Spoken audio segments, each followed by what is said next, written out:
take a look at how Starbucks stock fared today. We are a business channel. We want to keep you up to speed. The stock closing slightly higher today, up about 35 cents. Now, here to talk about it, and the very own Forbes Media Chairman Steve Forbes, here to react to all of this. Okay, Steve, let's talk about CEOs, their liberal tendencies, and how they like to jump into the political arena. You could say that Howard Schultz, who resigned as, he's still chairman, but he stepped down as CEO, was very politically active, was very anti-Trump, very pro-Hillary Clinton.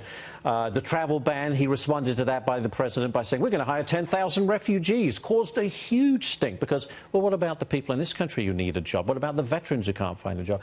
How damaging is it when a company head like Howard Schultz suddenly takes a position politically and very strongly? Well, he's done this for years. 20 years ago, I remember doing a debate with him on radio about Hillary care. So he's been involved in the public square for a long time on these issues, and he also is considered running for president. And maybe color me cynical, or maybe just been in the arena too long, but after November, a lot of people said, if Donald Trump can do it, I can do it too. Yeah. And, you know, head of Disney, Bob Iger, has been talked about running for president. I think Howard Schultz is probably seriously considering running for president. So in other words, he's just feathering his nest to make his campaign. 63, which to me is young. Yeah.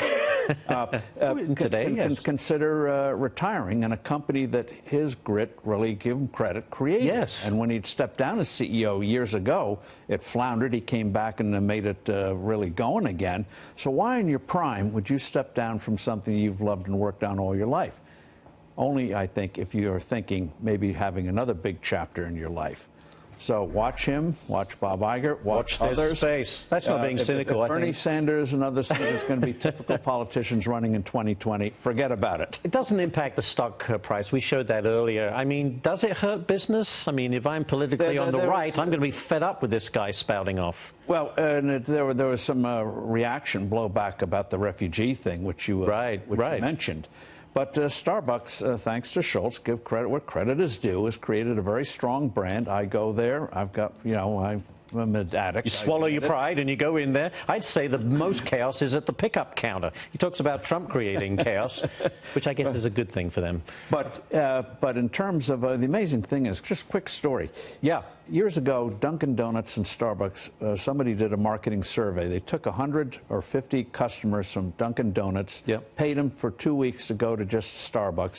Another 50 or 100 customers of Starbucks just go to Dunkin' Donuts for 2 weeks. And then asked them, what's your experience?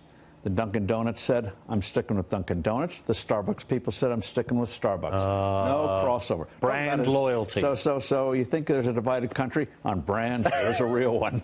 Even with donuts and coffee. All right, this one, Steve. Socialist Venezuela continuing, let's be honest, spiraling into chaos today. But a new report says you wouldn't know much about it if you watch the mainstream media. This is interesting. Of the near 50,000 evening news stories on ABC, CBS, and NBC combined over going back 4 years, get this, just 25 covered the ongoing crisis in socialist Venezuela. Are you surprised by that, Steve? It's a shocker, especially considering, you know, when there's bias, we all know that. Sure. But when a country, literally, people are starving to death, when we see videos of people going in garbage cans, riots breaking out repeatedly, wondering when is the army going to move in this guy, and this guy living high off the hog, as these dictators do, who are always for the people. They seem to live very well. If this was an openly fascist regime, they'd be covering every day, why and more UN. Right, that was the point I was going to make. Condemnations and things like that, they'd have been all over it. But because they call themselves socialists, and this gets to something about the intellect, a lot of these people put so much stock in words and ignore reality. They don't want to highlight a socialist country that's crumbling and falling apart. Starving people, but your motives are good. It's awful. Settle down, Steve Forbes. Thank you so much for being here, Steve. Appreciate it.